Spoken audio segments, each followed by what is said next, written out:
अस्सलाम वालेकुम दोस्तों, आज हमारे साथ मौजूद हैं अब्दुल्ला हुसैन असलम भट्टी। इस बच्चे की खुसूसियत मैंने आपको बताई थी। अब्दुल्ला, एक बात बताओ, जब आपके वालिद साहब के साथ एक हादसा हुआ स्पीड बोट में, उसके बाद भी आपके अंदर वो हौसला जो देखा कि आप स्पीड बोट को स्पीड से लेके जा रहे थे, इसके पीछे क्या कहानी है? बस हम वही थे, तो बस वेव आई एक, तो अबू ने पकड़ा हुआ नहीं था, तो बस जब पकड़ा तो फिर जब हुआ फिर बस हम आराम आराम से भगा तो खैर नहीं सकते थे क्योंकि प्रेशर पड़ता, तो बस स्लो स्लो लेके गए हॉस्पिटल, फिर वहाँ सब करा के बस लगे हुए।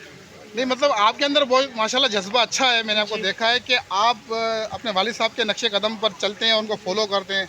जैसे वो सिगार पी रहे थे तो आप जिस स्टाइल से उनको देख रहे थे ना, जी तो बड़ा मज़ा आ रहा था। बिल्कुल। तो आप क्या उनके पीछे पीछे बिल्कुल चलेंगे? जी बिल्कुल सही बात है, इंशाल्लाह। तो दोस्तों, ये हमारे अब्दुल्ला भाई हैं, हुसैन असलम भाई के शहजादे हैं। तो पाकिस्तान जिंदाबाद।